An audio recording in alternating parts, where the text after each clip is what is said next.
je vais feuilleter un magazine avec vous, jeuxvideomagazine.com. Alors ce sera une vidéo pas très longue parce que je vais pas m'amuser à vous lire les articles. Je vais seulement feuilleter, commenter ce que je vois. Et si je lis des choses, ce sera vraiment des petits passages très spécifiques qui m'intéressent. S'il y a un article qui vous intéresse en particulier, que vous voulez que je vous lise, n'hésitez pas à le dire en commentaire et j'en ferai une vidéo spécifique. C'est parti. Donc on a évidemment l'édito.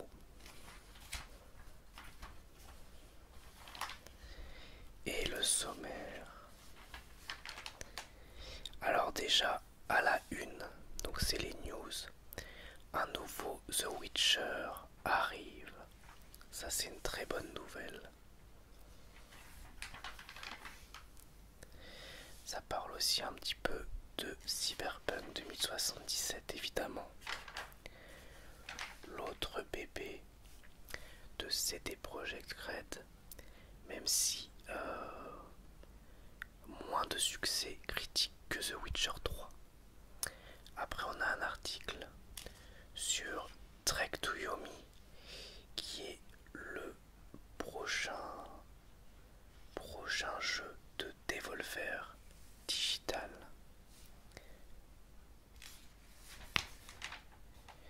Ensuite on a une offre d'abonnement.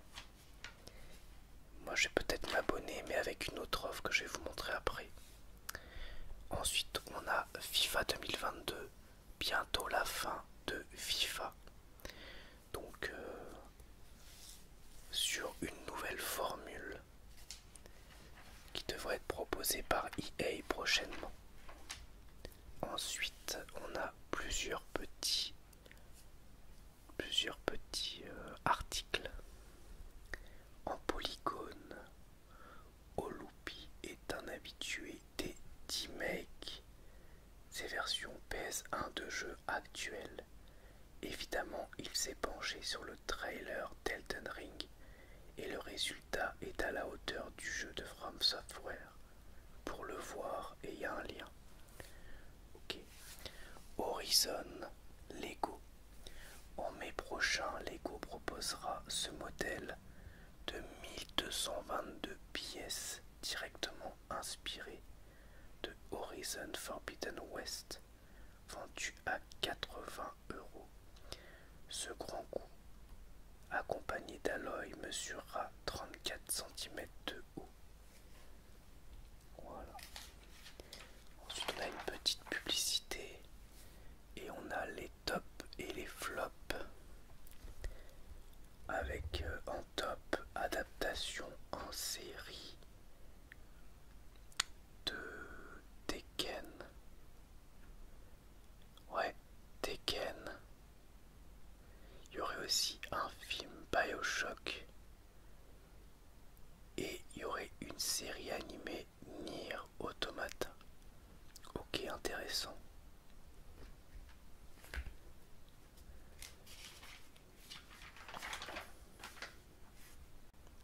Ensuite, on a les chiffres du mois. Avec par exemple 13, c'est le nombre de jeux que comprendra la compilation Teenage Mutant Ninja Turtles The Cowabunga Collection, avec des titres cultes sortis sur arcade, NES, Mega Drive, Game Boy ou Super Nintendo. Uncharted le film, 280 millions. Uncharted n'est peut-être pas un excellent film, mais ça ne l'empêche pas de bien marcher. Mi-mars, il avait déjà dépassé les 280 millions de dollars de recettes pour un budget estimé entre 90 et 120 millions. Une très bonne affaire pour Sony. Désolé pour le vent derrière, j'espère que ça sera pas trop gênant. Je fais cette vidéo un peu à l'arrache.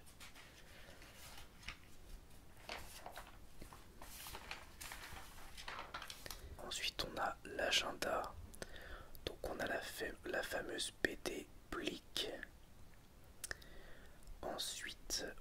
Les Animaux Fantastiques 3, sorti le 13 avril. Rétro Laser numéro 12, sorti le 21 avril. Avec dedans, on parle de Scream, l'émission Hugo Délire, le Nutella, l'éditeur Image Comics ou encore le long métrage King Kong de 76. Et on a aussi Doctor Strange in the Multiverse of Madness, le prochain Marvel qui sort le 4 mai.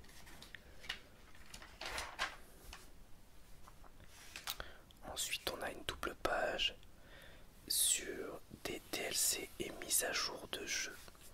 Donc on a Returnal, je sais pas si je prononce bien, en franglais Returnal, qui fait une mise à jour pour jouer en coop, donc ça c'est assez cool. Je crois qu'il y a une nouvelle mission et tout ça, donc c'est sympa. Mise à jour de No Man's Sky, Back 4 Blood, un DLC, Fallout 75, ils ont marqué au lieu de Fallout 76, et ils l'ont marqué aussi dans l'article, donc petit cafouillage. DLC prévu de FF Origins Stranger of Paradise, alors que le jeu n'est pas encore sorti. Pareil pour Lego Star Wars, la saga Skywalker, etc. etc. Alors ensuite, bon là c'est pas très actuel parce que on a l'actualité du jeu par abonnement. Alors le PS Now, ils ont mis les jeux de mars pour le mois d'avril. Ils doivent avoir un mois de décalage. Donc on a Crisis Remaster, Relicta, Chicken Police, sur lequel j'aimerais bien vous faire une vidéo. Mais je sais pas si je vais avoir le temps d'ici mes vacances. Through the Darkness of Time et Shadow Warrior 3 que j'ai testé, mais j'ai vraiment pas aimé, c'est pas mon truc. Et pour le Xbox Game Pass, ils ont Far Changing Tides, Lightning Returns, Final Fantasy XIII, Young Souls, Lone Mowing et surtout le Gardien de la Galaxie Marvel, qui apparemment est vraiment sympa. C'est un bon jeu solo narratif vraiment très réussi et qui me fait envie. Pour le coup, j'ai vraiment envie de le tester. Ensuite, Apple Arcade, je m'en fiche de la pub. Et là, il y a un gros dossier qui peut peut-être vous intéresser sur Hogwarts Legacy, l'héritage de Poudlard. Donc ce qu'on sait pour l'instant du prochain jeu Harry Potter, avec des images, et ça parle notamment de l'époque, des menaces, qui est-ce qu'on va jouer, les lieux qu'on va visiter. Suivra-t-on des cours? Aura-t-on droit à un cycle saisonnier? Sera-t-on accompagné? Y aura-t-il des choix moraux? Croisera-t-on des personnages connus? Pourra-t-on jouer au Quidditch? Disposera-t-on d'un lieu personnalisable? Pourra-t-on lancer des sorts? Concoctera-t-on ses propres potions? Voilà. Donc si ça vous intéresse, je peux vous le lire. Ensuite, on a un article sur Aka, lauréat de la seconde édition. GameCube Aka est actuellement en campagne de financement participatif avec KissKissBankBank, l'organisateur du concours. Mais pourquoi participer et que promet le jeu? Ça c'est intéressant qu'il parle d'un jeu avec une campagne participative. Ensuite, 10 jeux d'horreur à venir, ça m'intéresse particulièrement. Notamment le remake de Dead Space. Parce que moi j'ai fait Dead Space 1 et 2 sur PS3 que j'avais beaucoup aimé. Et je suis carrément hypé par le remake de Dead Space. En espérant qu'ils apportent des nouvelles choses aussi au jeu et qu'on soit pas sur un remake purement visuel. Donc là j'avais lu un petit peu l'article. Apparemment leur but c'est de faire vraiment quelque chose d'ultra immersif. Mais on en saura plus prochainement. Après on a The Callisto Protocol, The Outlast Trials, Sons of Forest, Scorn.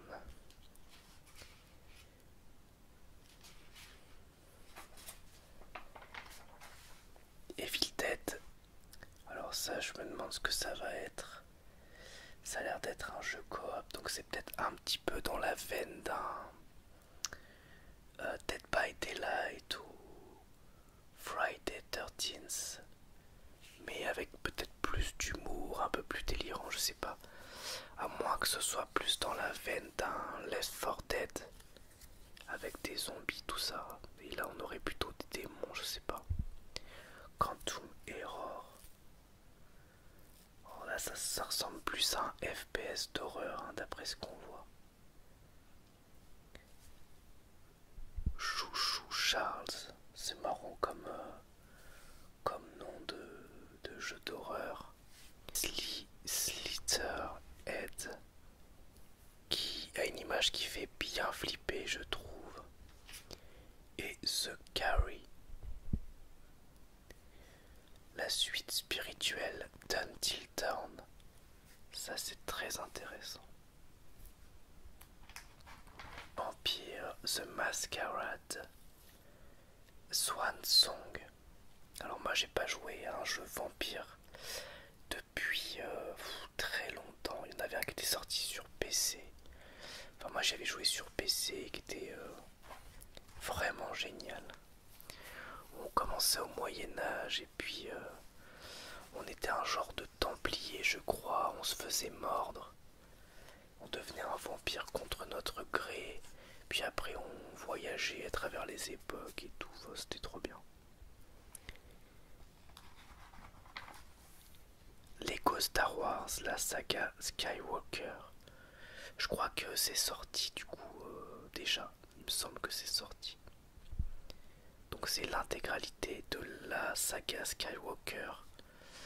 Donc ça veut dire épisode 1, 2, 3, 4, 5, 6 et 7, 8, 9. Tout quoi. Hors spin-off c'est tout Star Wars. Mais moi j'en ai un peu marre des jeux Lego. Je sais pas, ça me tente pas trop. Ensuite, on a plusieurs pages sur Elden Ring. Le choix de la classe, les statistiques, l'équipement, les PNJ. Alors ça j'ai tout lu mais j'apprends absolument rien. Je pense que c'est vraiment pour quelqu'un qui n'a pas encore démarré le jeu pour avoir quelques billes. Mais il n'y a pas vraiment d'astuces intéressantes. À part peut-être là pour obtenir des runes, mais moi je trouve que ça gâche le jeu. Les spots de runes faciles, je trouve ça un peu dommage. Et là on a quelques trucs sur les armes. Avec quelques armes qui peuvent être intéressantes. Alors les meilleurs modes sur PC, bon moi ça m'intéresse pas parce que je joue pas sur PC. Mais il peut y avoir des trucs marrants. Là on voit Kratos sans sa barbe. Ça est fou avec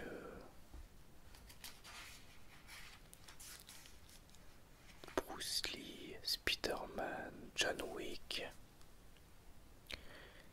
Un mode pour corriger des bugs de Ragdoll de Cyberpunk 2077. Cyberpunk est quand même obligé d'avoir des modes pour corriger des bugs, c'est pas aberrant. Horizon Zero Dawn avec une tenue un peu sexy entre guillemets d'Aloy. Resident Evil Village pour mettre la tête de Chris sur le bébé. Voilà quoi. Ça parle de Skyrim aussi. Après Portable Gaming, nouveauté 2022. Bon ça m'intéresse pas du tout.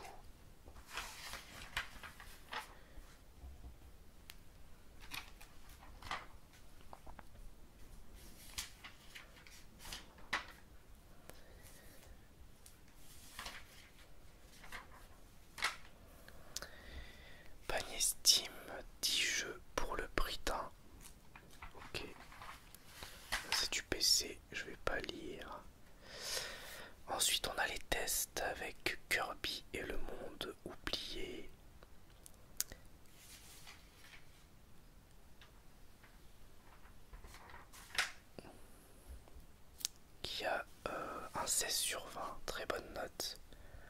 Le jeu a l'air très sympa, mais moi j'ai pas de Switch, donc puis c'est pas trop mon type de jeu. Ghostwire Tokyo qui m'intéresse beaucoup. Alors pour le coup, en plus il y a un abonnement au magazine qui fait que, en gros, pour le prix du jeu, 69 balles, t'as un an de magazine et le jeu PS5 en physique. Donc je me demande si je vais pas me le prendre vu que j'ai hésité à m'abonner au magazine. Ça me fait envie.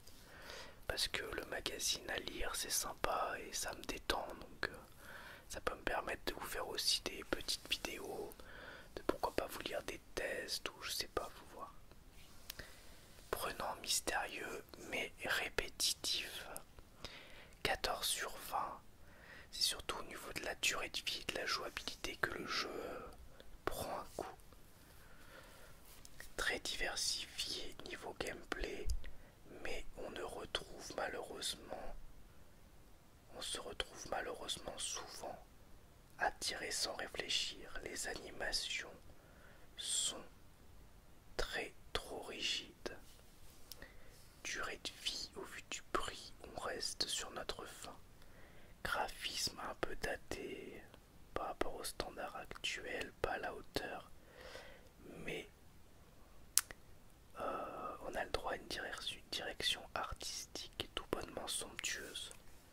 Alors moi c'est ce qui m'intéresse, c'est que la direction artistique a l'air assez géniale et quand je vois qu'un jeu comme Death Stranding m'a happé alors que je trouvais le gameplay naze, mais j'avais adoré la DA et que j'ai passé 60 heures dessus, je me dis que ça peut m'intéresser.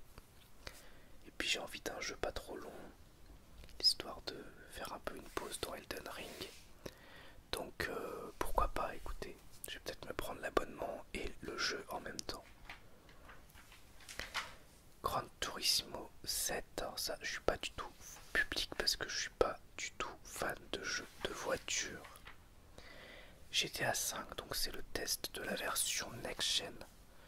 Bon bah y a pas de surprise, c'est GTA 5, hein, rien de neuf.